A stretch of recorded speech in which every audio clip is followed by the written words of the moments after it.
बिस्मिल्लाहिर्रहमानिर्रहीम। नाज़रीन कराम, आज के वीलॉग में आप सबको खुशामदीद कहता हूँ। और जिस तरह के आप लोग जानते हैं कि कुछ बिल्लियाँ हैं जो जगह जगह छतें फलांगती रहती हैं और ख़बरें जो हैं वो हम तक पहुँचाती रहती हैं। नाज़रीन कराम, आज से कुछ रोज़ पहले एक मीटिंग हुई है जिसमें निगरान वज़ीर आला पंजाब मोहसिन नकवी साहब मौजूद थे, चीफ़ सेक्रेटरी पंजाब मौजूद थे, दीगर कुछ सरबराहान और कुछ इस्टेब्लिशमेंट के मुबैना सरबराहान मौजूद थे, जिसमें एक पार्टी के हवाले से फ़ैसला किया गया है। एक जनरल स्टेटमेंट तो दिया गया है, लेकिन एक ख़ास फ़ैसला जो है वो एक पार्टी जिसको ख़ुद बनाया गया था उसी के ख़िलाफ़ फ़ैसला लिया गया, और वो पार्टी है तहरीक लब्बैक पाकिस्तान। पंजाब की इस्टेब्लिशमेंट ने ये फ़ैसला कर लिया है क्योंकि रिसेंटली जो गैलप सर्वे आया है उसमें पंजाब में जो तहरीक लब्बैक पाकिस्तान TLP के जो सरबराह हैं उनकी मकबूलियत बहुत ज़्यादा है, वो दूसरे नंबर पर आ रहे हैं। और इसको इस्टेब्लिशमेंट अपने लिए बहुत बड़ा मसला समझती है क्योंकि ये वो जमातें हैं, दो ऐसी जमातें हैं जिनको इस्टेब्लिशमेंट की ने जो ट्रेनिंग दी है वो बतौर प्रेशर ग्रुप के है। तो ये प्रेशर ग्रुप जो है ये अब अगर सियासी धारे में शामिल होना शुरू हो जाएगा तो ये प्रेशर ग्रुप उनको ज़्यादा नुकसान पहुँचाता हुआ नज़र आ रहा है। PTI के हवाले से इस्टेब्लिशमेंट जो गलती कर चुकी थी वो ये थी कि PTI के हवाले से इस्टेब्लिशमेंट ये समझ रही थी कि ये मम्मी डैडी जमात है, ये प्रेशर ग्रुप तभी बन सकते हैं जब हम इनको फ्यूल देंगे। लेकिन जो गुज़िश्ता 1 साल और 1.5 साल के अंदर अंदर होने वाली कार्रवाइयाँ हैं उससे इस्टेब्लिशमेंट को ये अंदाज़ा हुआ है कि कोई भी जमात जब नज़रियाती बुनियादें बना लेती है तो उन्हें प्रेशर क्रिएट करने में इस्टेब्लिशमेंट के फ्यूल की ज़रूरत नहीं होती है। ये बड़ा अहम पॉइंट था जो इस्टेब्लिशमेंट के लिए भी नई एक्सप्लोरेशन थी, एक नया समझ लें कि उनके लिए भी एक नई चीज़ थी। ऐसी चीज़ उन्होंने पहले कभी ना देखी थी, ना ऐसा एक्सपेरिमेंट पहले किया था। तो अब जो एक्सपेरिमेंट हुआ है उसमें यही नतीजा निकला है कि अगर PTI जिसको बर्गर और मम्मी डैडी जमात कहा जाता था वो इस्टेब्लिशमेंट को, जो इस्टेब्लिशमेंट उनकी बड़ी साथी थी और उनकी बाप दादा थी, अगर इस्टेब्लिशमेंट के ख़िलाफ़ इस कदर दमदार कुव्वत बनकर निकल सकते हैं तो तहरीक लब्बैक पाकिस्तान तो बज़ाते ख़ुद ही एक बहुत ज़्यादा समझ लें कि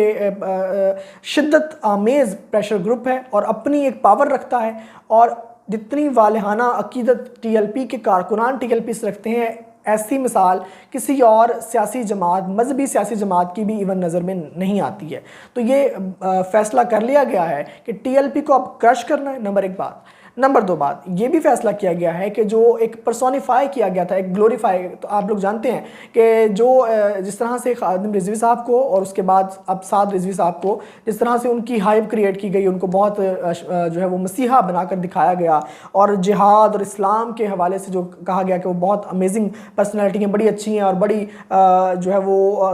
कादरुल कलाम है और बड़ी बहुत आला शख्सियत हैं। अब कोशिश ये की जाएगी कि मीडिया के थ्रू, और मीडिया को ये हिडन इंस्ट्रक्शंस भेज दी गई हैं। ये पहले भी वैसे तो कारआमद चल रही थी जब से इमरान खान साहब की हुकूमत आई थी और इमरान खान साहब ने इस पार्टी को कलअदम भी करार दिलवाया था, लेकिन वो एक लंबा टॉपिक है, उसकी तरफ भी आते हैं। पहले आपको ये बता दूं कि अब ये इंस्ट्रक्शंस जो दोबारा से दी गई हैं वो यही हैं कि TLP का कोई भी बयान, कोई भी रहनुमा, कोई भी पब्लिक जो उनका मीडिया हैंडलर है वो उसको नेशनल टेलीविज़न पर नहीं दिखाया जाएगा। ये ऑफ द रिकॉर्ड पॉलिसी है। इसका ऐलान रिटर्न में नहीं किया गया, लेकिन खुफिया जो कान होते हैं और जो खुफिया ज़ुबानें होती हैं उन्होंने ये पैगामात पहुंचा दी हैं, फ़ोन कॉल्स खड़का दी गई हैं और ये खड़ाक जो है ये अब आहिस्ता आहिस्ता आपको बढ़ता हुआ नज़र आएगा। अब ये सारी कार्रवाई की सवाल ये है कि एकदम अचानक इस सारी कार्रवाई का ख्याल क्यों आया है। नंबर 1 बात तो मैंने आपको बता दिया, गैलप सर्वे। दूसरा ये हुआ कि 12 रबीउल अव्वल के हवाले से कुछ जुलूस थे, कुछ जिनकी इजाज़त जो है वो पाकिस्तान तहरीक लब्बैक जो है, तहरीक लब्बैक पाकिस्तान जो है वो मांग रही थी, जो नहीं दी गई। और अल्टीमेटली वो इंतज़ामी बुनियादों पर नहीं दी गई थी क्योंकि जिस जगह की जुलूस की वो इजाज़त मांग रहे थे वो इंतहाई पैक्ड उस जगह का ट्रैफिक शेड्यूल होता है, जो कि इस्टेब्लिशमेंट का एक मौक़िफ़ है कि वहाँ पर नहीं हो सकता था, किसी दूसरी जगह मुंतकिल करवाया जा सकता था। इस चीज़ को उन्होंने, आप जानते हैं कि गुस्ताखी का मसला बनाया, ईगो का मसला बनाया और क्या कह सकते हैं कि मजहबी मसला बनाकर पेश किया, बजाय इसके कि उसको एक इंतज़ामी मसले के तौर पर देखा जाता।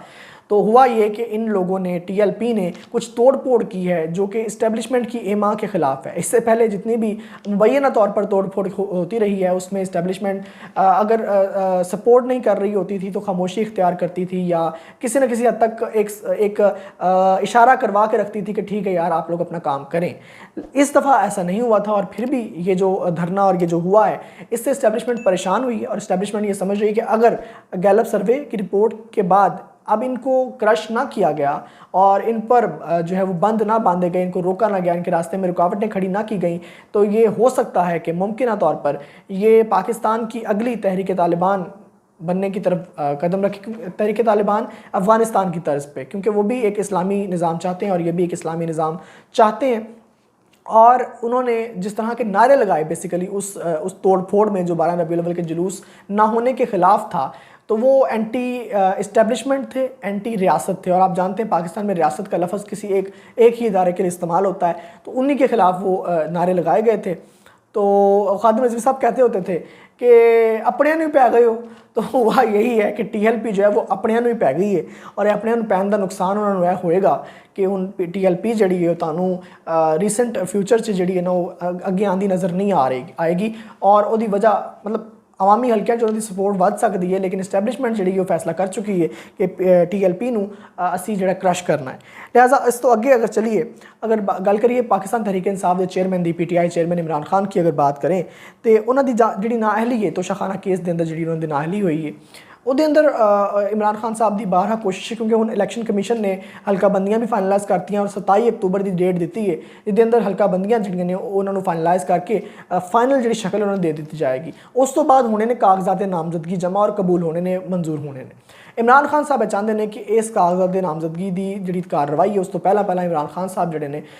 अपनी नाअहली खत्म करवा के किसी न किसी हल्के तो कागजात नामजदगी जोड़े ने जमा करवा दें। और टैक्नीकल ये पॉइंट है कि अगर इमरान खान साहब की जी कागजात नामजदगी ने वो जमा हो जाते हैं और इमरान खान साहब जोड़े ने वो इलैक्शन कंटैसट करने की दौड़ में अगे आ जाते हैं, तो फिर इस तो बाद जी नाअहली होएगी वो असरात घट हो सकते हैं, वो सवालात खड़े किए जा सकते हैं और एक फैसला तुहाडे हक च आ जाएगा जो नाअहली किसी अदालत की कलदम करार दी जाएगी तुहाडे बारे च। इस तो पहला भी जी इलैक्शन कमीशन ने नाअहली इमरान खान की की तोशाखाना केस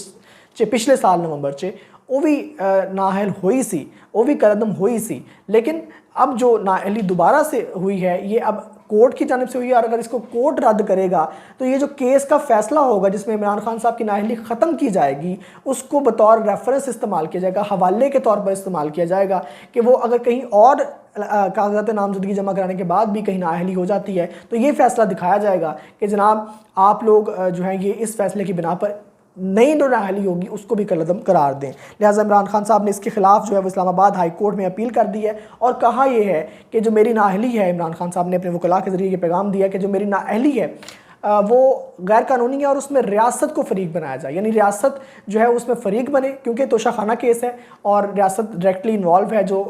तवाइफ आते हैं, तहाइफ आते हैं वो बेसिकली रियासत की होते हैं, तो रियासत को फ़रीक बनाया जाए। इसके साथ साथ अगर बात करें मियाँ नवाज शरीफ, मियाँ शहबाज शरीफ की, तो पाकिस्तान की सियासत के अंदर तुहानू पता है कि पंजाब के लोग जानते हैं कि मियाँ नवाज शरीफ और मियाँ शहबाज शरीफ जोड़े ने बड़े थम समझे जाते सन पंजाब के अंदर और तुहानू पता है पंजाब से जो वोट लै जाता है वो पूरे पाकिस्तान से वोट लैन से कामयाब हो जाता है। अब हुआ ये है कि शहबाज शरीफ साहब कल अपने हल्के से निकले हैं और वो अपने हल्के में निकल कर बड़े अपनी तरफ से बड़े पुरजोश होकर आ रहे थे, लेकिन मुगल्लज़ गालियों से उनका इस्तकबाल किया गया। गंदी माँ बहन की गालियाँ जो लाहौरियों ने शहबाज शरीफ को निकाली हैं और बारहा एक लफ्ज़ इनू कड्डो गाड़ी चो, इनू कड्डो, यानी लोगों के अंदर जो गम गुस्सा इस कदर शदीद है। लोग अगर शहबाज शरीफ साहब का सिक्योरिटी हसार किसी हद तक कामयाब ना हो पाता तो शहबाज शरीफ साहब पर कोई जो है वो फिज़िकल हमला भी हो सकता था, यानी इस तरह का लोगों का उस जो वीडियो सामने आई है उसमें इस तरह का लोगों का जो है वो गुस्सा, गम गुस्सा जो है वो सामने आ रहा था। इसी बिना पर अब एक मुस्लिम लीग नून में मफाहमती ग्रुप भी है, एक ग्रुप है मज़ामती ग्रुप जो इस्टेब्लिशमेंट से लड़ाई भी रखता है, नोक झोंक चलती रहती है, ताने कैसे जाते हैं, पुरानी बातें याद करवाई जाती हैं और कहा जाता है हम आपको नहीं छोड़ेंगे, हम फलां को नहीं छोड़ेंगे। तो अब जो एक मफाहमती ग्रुप है वो चाहता है कि हर दफ़ा इस्टेब्लिशमेंट से शीरो शक्ल होकर जफ्फियाँ पप्पियाँ डालकर काम किया जाए। तो वो जो जफ्फियों पप्पियों वाला ग्रुप है, तो जफ्फियाँ पप्पियाँ ग्रुप ने ये कहा है कि मियाँ साहब वापस अभी ना आएँ, क्योंकि जो हालात हैं, एक तो आप मुफाहमत तो कर रहे हैं लेकिन जो हालात हैं, ग्राउंड रियलिटीज़ हैं, जो हल्के के अंदर के हालात हैं, वो आपके लिए मौजू नहीं है। लेकिन मियाँ साहब ने अब कहा है कि अब नहीं तो कभी नहीं, जब मैं हूँ ना आया तो फिर मैं सारी उम्र ना आवागा, तो उम्र मेरी पता नहीं कि थोड़ी बहुत ही रह गई है, मैंने पता भी नहीं कितनी रह गई है। अल्लाह ताला लंबी सेहत दे मियाँ साहब को। तो ये है कि इमरान मियाँ नवाज शरीफ साहब ने कहा है कि मेरा वापस आना ज़रूरी है, पार्टी की बका के लिए ज़रूरी है, क्योंकि अब मियाँ साहब नहीं आएंगे तो मुस्लिम लीग नून जो है वो अगले इलेक्शन तक के लिए पूरे पाकिस्तान से ऑब्सोलीट हो जाएगी, जो है वो बिल्कुल ख़त्म हो जाएगी। आपसे दरख्वास्त है कि हमारी इस वीडियो को लाइक करें, शेयर करें, चैनल को सब्सक्राइब करें। पाकिस्तान जिंदाबाद।